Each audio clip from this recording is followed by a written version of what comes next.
Hola, bienvenidos. En esta clase vamos a tratar los temas neuroinfección y malformaciones congénitas y adquiridas del encéfalo mediante la resonancia magnética. Vamos a ver algunos casos de cada uno de los temas, ¿ya? Ahí tenemos una IRM, imagen potenciada T1, imagen potenciada en T2, donde observamos múltiples imágenes redondeadas de bordes regulares bien definidos.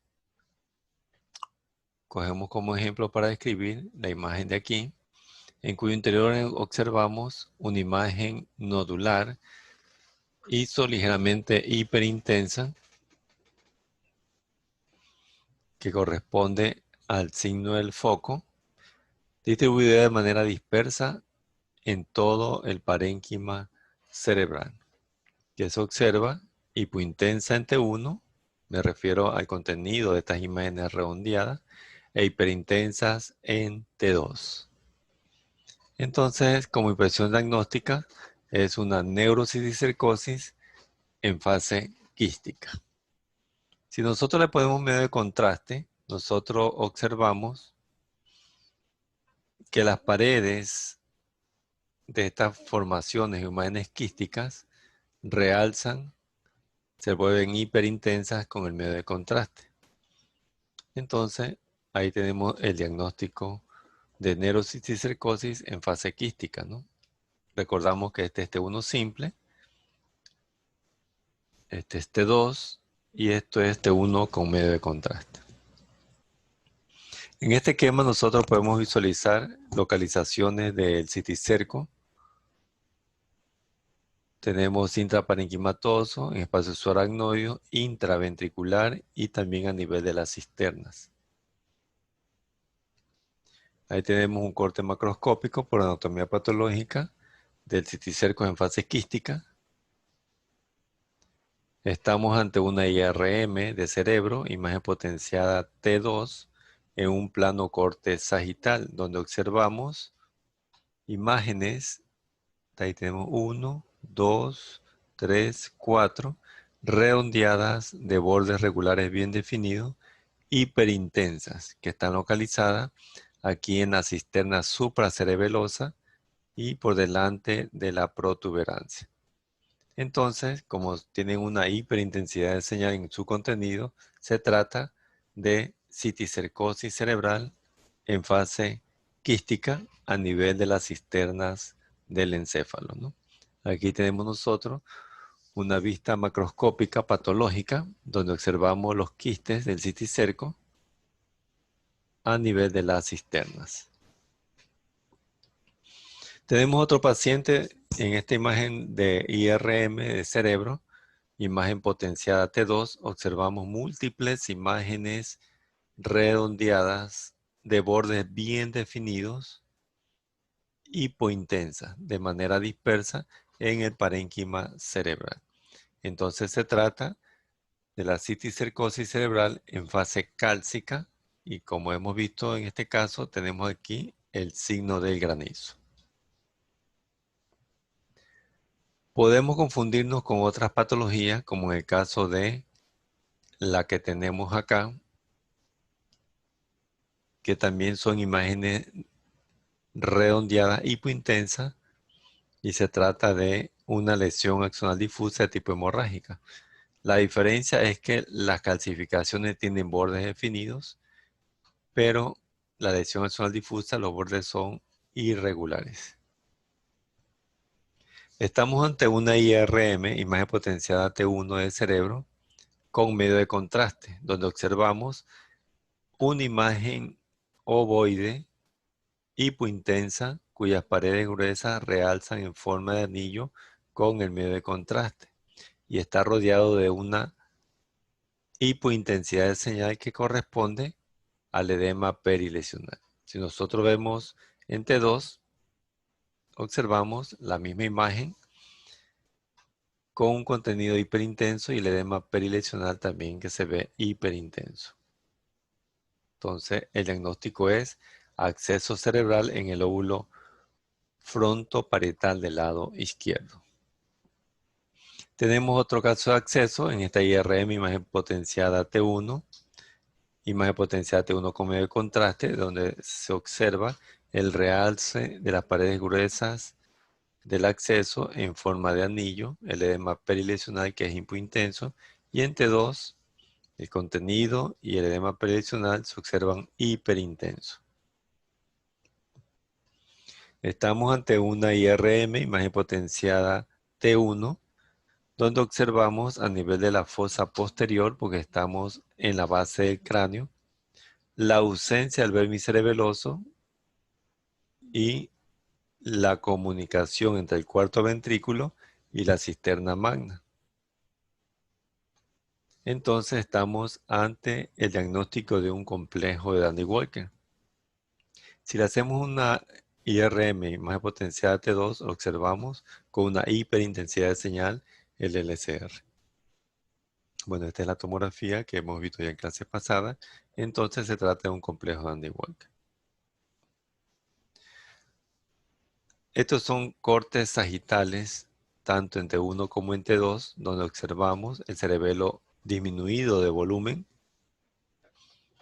y un contenido hipointenso en T1 e hiperintenso en T2 en la fosa posterior, que correspondería a la cisterna magna aumentada de volumen, porque hay comunicación, aunque en este corte o este plano sagital no se ve la comunicación entre el cuarto ventrículo y la cisterna magna, pero la cisterna magna aumenta de volumen porque hay comunicación con el cuarto ventrículo, ¿no? Que se nota claramente en el corte axial, más no en el corte sagital.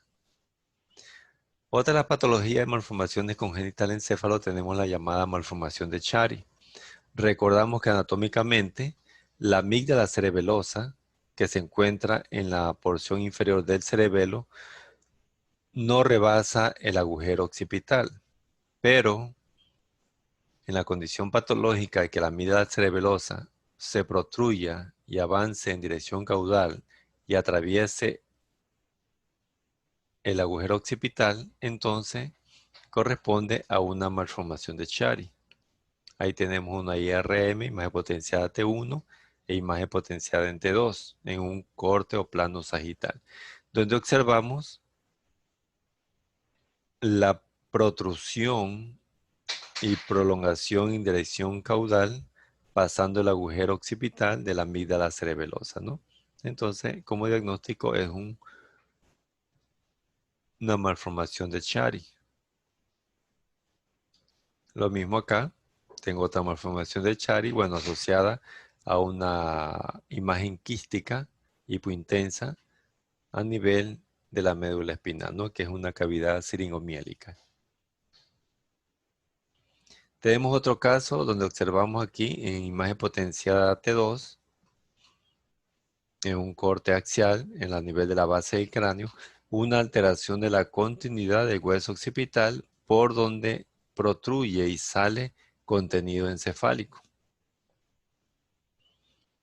Entonces le vamos a llamar encefaloceles. Recordamos que los encefaloceles pueden ser occipitales, como en este caso, o pueden ser anteriores o frontales, ¿no? O frontoecmoidales. Tengo una IRM, imagen potenciada T2 en un plano corte sagital, donde observamos igualmente otro defecto de la continuidad del hueso occipital por donde sale o protruye contenido encefálico, en este caso de la fosa posterior que corresponde al cerebelo y a la cisterna magna. Ahí tenemos otro caso, otra patología, otra malformación vascular, donde observamos imagen potenciada T1, imagen potenciada T2, una alteración de la continuidad del lóbulo parietal del lado izquierdo que comunica ampliamente el ventrículo lateral izquierdo con el espacio subaracnoideo, ¿no? Se ve hipointenso en T1 e hiperintenso en T2. Vean que los bordes de esta alteración de la continuidad están tapizados por sustancia gris. Por lo tanto, se trata de una esquizoencefalia de labios abiertos. Otro caso de esquizoencefalia, pero en este caso vemos que el trayecto es muy fino, casi no se lo nota, que comunica el ventrículo lateral derecho con el espacio subaracnoide. Entonces corresponde a una esquizoencefalia de labios cerrados. Este es un plano coronal, una IRM, imagen potenciada T1. Vemos otra esquizoencefalia de labios cerrados. Tenemos otra patología en una IRM, imagen potenciada T1 de cerebro, donde notamos y observamos, esto corresponde a la sustancia gris, todo esto, lo gris oscuro recuerden en T1, y lo gris claro corresponde a la sustancia blanca. Pero notamos acá en el óvulo parieto occipital del lado izquierdo que también tenemos sustancia gris a nivel de la sustancia blanca, donde no debe haber sustancia gris. Entonces, estamos ante la impresión diagnóstica de una heterotopia neuronal. Tenemos otro paciente con imagen potenciada T2, donde observamos también imágenes nodulares que tienen la misma intensidad de señal que la sustancia gris. Entonces, se trata de también heterotopia neuronal, ¿no? A nivel de las paredes, los ventrículos laterales.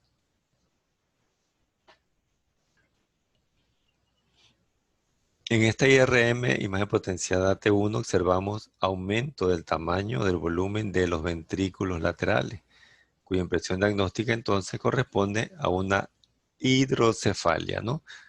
Tenemos que el contenido es hipointenso en T1 y en T2 lo vamos a observar hiperintenso el contenido porque es el LCR, entonces decimos que es una hidrocefalia, ¿no?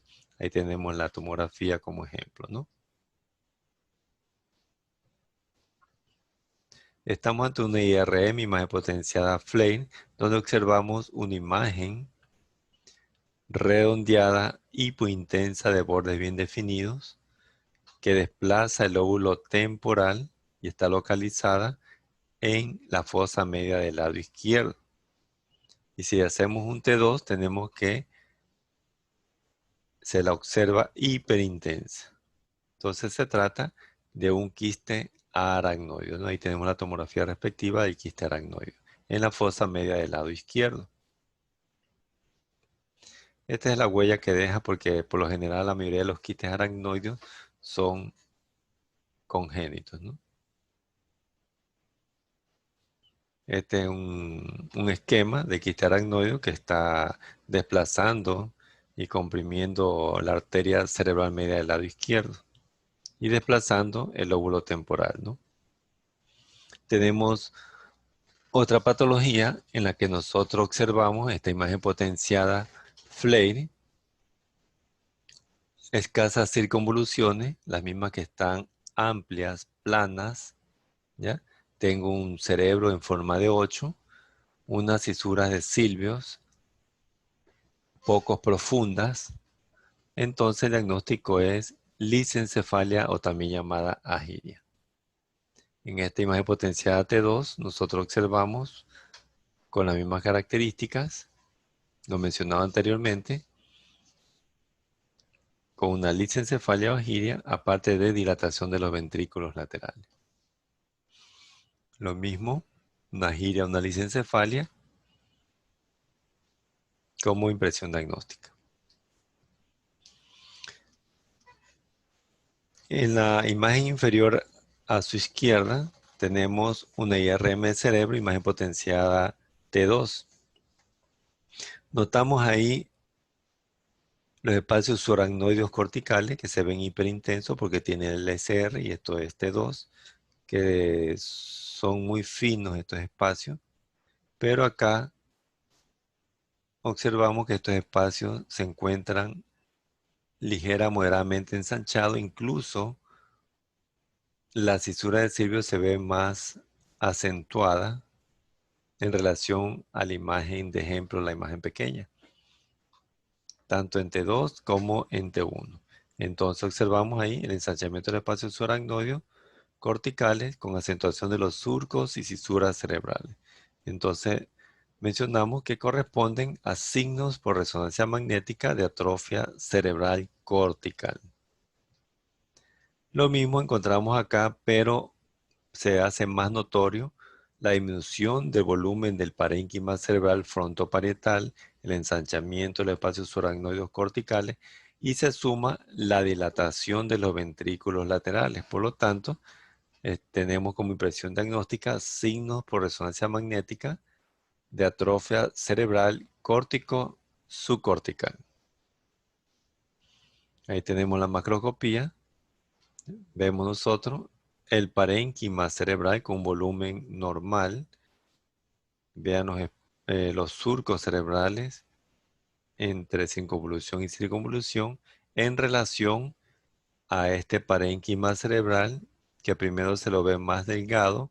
Los espacios o los surcos están más amplios porque hay disminución del volumen del parénquima cerebral.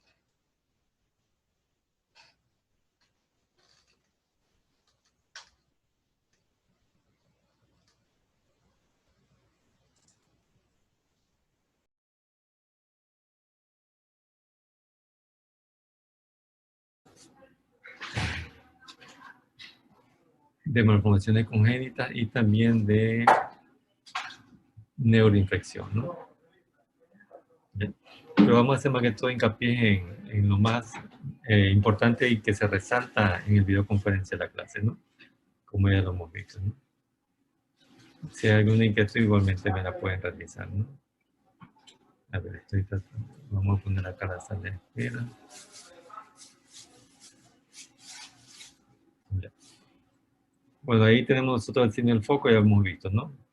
Recuerden que el medio de contraste se va a realizar y se va a valorar en la secuencia T1 en la respuesta, ¿no? En T1 siempre se destaca el medio de contraste, ¿no?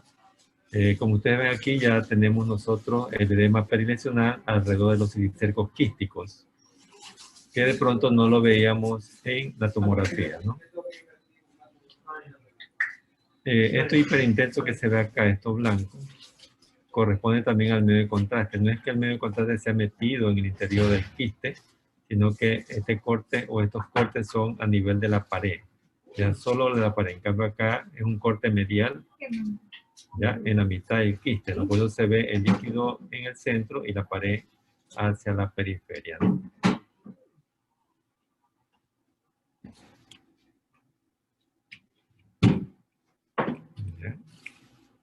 Este que hemos visto, recuerden que no solo el citicerco es parenquimatoso, sino que está en el espacio subaracnoideo o de pronto en los ventrículos laterales o de pronto en las cisternas, como en este caso, ¿no?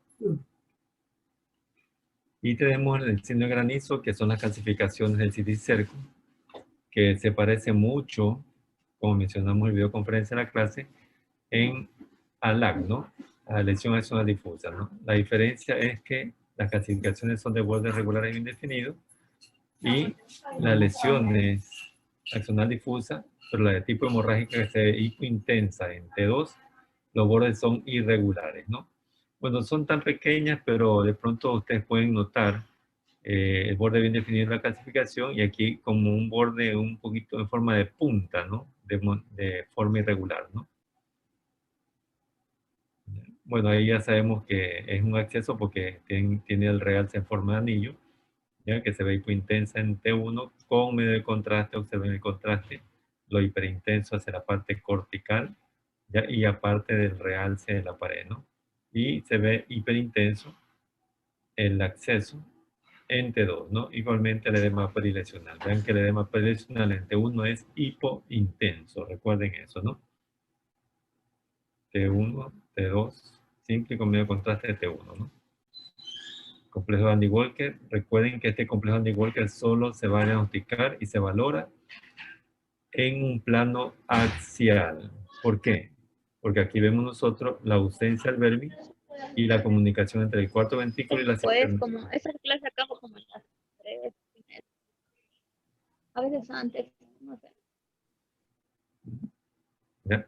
Bueno, no se puede valorar el complejo Andy-Walker en el plano sagital, porque no vemos ahí el efecto, no la comunicación. Pero como sigue la imagen, entonces vendría a corresponder esta imagen de aquí, hipointensamente 1 y hiperintensamente 2, a la cisterna magna aumentada, ¿no? Pero aquí no podemos valorar el complejo de Volcker, ¿no? Lo podemos valorar acá, donde vemos nosotros la comunicación entre el cuarto ventrículo y la cisterna magna.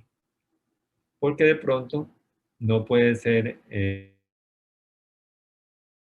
este paciente, el complejo de Volcker, de pronto puede ser, se me ocurre un quiste aracnoide de fosa posterior. No podemos, o sea, no tenemos cómo demostrarlo, solo demostramos en el corte axial. ¿Bien? Y la malformación de Chari, como hemos observado, solo se valora en el plano sagital. ¿Por qué en el plano sagital? Porque aquí vemos nosotros la prolongación en dirección caudal que rebasa el agujero occipital, la amígdala cerebelosa. Recuerden que la amígdala cerebelosa queda debajo o en la porción inferior del cerebelo. En un plano axial no podemos observar esa prolongación, en plano sagital sí, porque el plano sagital se presta para la visualización correcta de la amígdala cerebelosa que va hacia el agujero occipital y lo atraviesa, ¿no? Lo mismo. Y el encefalocele, recuerden que también aparte posterior existe encefalocele frontal o hemoctile, ¿ya? En la parte anterior. Bueno, en este ejemplo no hay, ¿no? Pero en caso que les toque a ustedes una imagen acá adelante que se sale el parénquima cerebral, en este caso los lóbulos frontales, entonces es encefalocele frontal, ¿no? En este caso es encefalocele occipital o posterior. Bueno, este aquí ya lo mencionamos y se nos hace muy fácil. De aquí se fue de labios abiertos, de labios cerrados. Aparte también lo que la flecha blanca está señalando corresponde a la displasia septo-óptica como segundo diagnóstico. Igualmente acá, ¿no? Aparte de la esquizoencefalia de labios cerrados, la displasia septo-óptica, ¿no? Por ausencia del septum pellucid. Esta era la migración de la sustancia gris. Ya nos en sala de espera, vamos a admitirla. Ya. De la sustancia gris a la sustancia blanca, observen ustedes aquí, ¿no? Y acá tiene forma nodular en las paredes de los ventrículos laterales, como lo hemos visto nosotros en el primer parcial en tomografía, ¿no?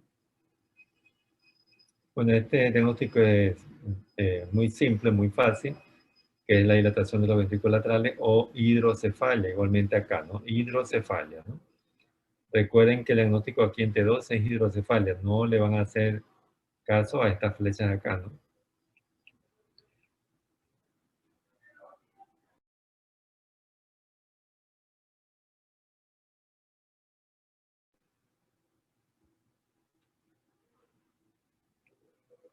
Y acá tenemos el quiste aracnoide, ¿no? Como lo hemos descrito en el videoconferencia de la clase, ¿no?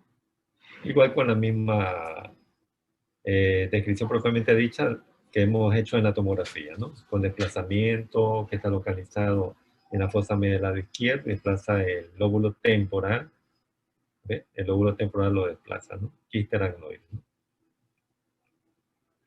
Bueno, esa es una huella.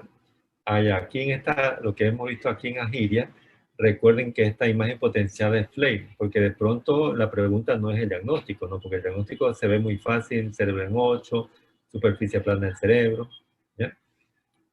Es flame. Ya recuerden que flame, la sustancia gris es gris clara, la sustancia blanca es gris oscura. Este sí, este 2, y este vuelve a ser flame. El segundo diagnóstico que encontramos aquí de la agiria o lisencefalia, ese es el primer diagnóstico. El segundo diagnóstico es, ¿cuál sería el segundo diagnóstico en esta? Colpocefalia. Colpocefalia. Correcto, colpocefalia, ¿no? El segundo diagnóstico, colpocefalia. Acá el segundo diagnóstico, hidrocefalia, ¿no? ¿Sí? Colpocefalia acá, muy bien. Y los signos de atrofia, ¿no? Aquí en la atrofia cortical es muy fino el diagnóstico, es decir, que casi no se lo nota, ¿no? ¿Ya?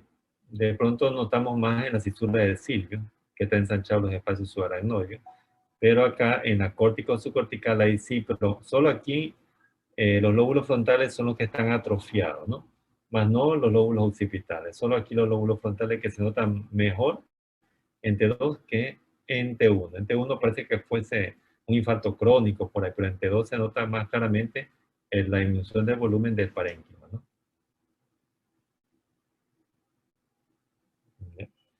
Bueno, ¿alguna pregunta hasta aquí, jóvenes? Sí, doctor, es con respecto al acceso cerebral. O sea, ¿cómo podemos diferenciar el acceso cerebral de un evento cerebrovascular parenquimatoso, especialmente cuando estamos hablando ante T2, porque se parece muchísimo el acceso cerebral en T2 al evento cerebrovascular parenquimatoso? Ya. Cuando hay un SB isquémico, por lo general el SB no tiene bordes, ya no tiene bordes. Pero cuando se forma la cavidad porencefálica, o sea, cuando transcurre el tiempo, ahí sí se forma un borde falso del SB isquémico porque hay necrosis del tejido, ¿no? No se ha visto muchos casos en que tenga relación con la imagen de un acceso, ¿no? Pero si hubiese el caso de que... O sea, disculpe, doctor, que le interrumpa. Es con respecto al parenquimatoso. El hematoma parenquimatoso. Ajá. Porque, Correcto. sí, es el parenquimatoso porque se parece mucho al acceso, más que todo en T2. Ya, muy bien, sí. Es que como me dijo, infarto creo me dijo, SB isquémico, ¿no? No, le dije SB, pero hemorrágico. Ya está bien. Bueno, de lo que yo estaba hablando, ¿no? El SB isquémico, por lo general, se puede encapsular y formar la cavidad porencefálica, ¿no? Eso está en el capítulo de tomografía computarizada cuando vimos el SB en estadio crónico, ¿no? La cavidad porencefálica. Ahí sí tiene paredes y se forma como una imagen crítica parecida al acceso, ¿no? Ya, pero en el infarto crónico, en el SB isquémico crónico, no vamos a tener edema peridicional, en cambio el acceso sí. Entonces sería la diferencia por IRM, ¿no? En T2. Ahora, en T2 de una hemorragia parenquimatosa, ¿ya? Entonces, la podríamos confundir más con el estadio subagudo tardío, ¿ya? Que es hiperintenso, o de pronto con el estadio crónico, que también es hiperintenso cuando está lleno de líquido necrótico, ¿no? Entonces, ambas imágenes son parecidas, ¿no? Redondeadas, con el ribete hipointenso que también se lo ve en el acceso en T2, nos estamos refiriendo a T2. Vamos a descartar un poco el crónico, porque en el crónico ya no tiene que haber edema, ¿ya? Me refiero al hematoma, ¿no? Al hematoma parenquimatoso crónico con líquido ya no tiene que haber edema, ¿no? Porque ya no tiene razón de haber edema, ¿no? O sea, ya no hay esa lesión, esa injuria como en el estadio agudo, ¿no? Ya el tejido ya se necrosó, ¿no? Y se volvió líquido, ¿no? Nos vamos al hematoma parenquimatoso subagudo tardío que sí se va a aparecer, pero recuerden que el acceso va a tener más edema que el subagudo tardío, ¿no? En este caso, ¿no? Pero de pronto si tienen el misma área de edema perilesional y también la misma señal de intensidad en el interior, entonces lo que nos queda solo es la diferencia por la sintomatología, nada más, por la clínica del paciente. Ahí tendríamos que ver la diferencia, nada más, ¿no? Por la clínica. En algunos casos que de pronto se me parezca, ¿no? ¿Sí? Solo en algunos casos, ¿no? Gracias, doctor. Recuerden que el ribete, por lo general, el ribete en el hematoma parenquimatoso, en estadio subagudo tardío, que es hiperintenso, ¿ya? Se lo ve hipointenso, bien negro, ¿ya? Bien negro, más negro de lo normal, más negro que la misma o propia pared del acceso, ¿no? ¿Alguna otra pregunta, jóvenes? Bueno, a ver, nos vamos a trabajar al Moogle, ¿ya? Nos vamos al Moogle. Yo también ya voy a actualizar el Moogle. Y vamos a trabajar solo en las tres secciones, ¿no? La sección de rebote,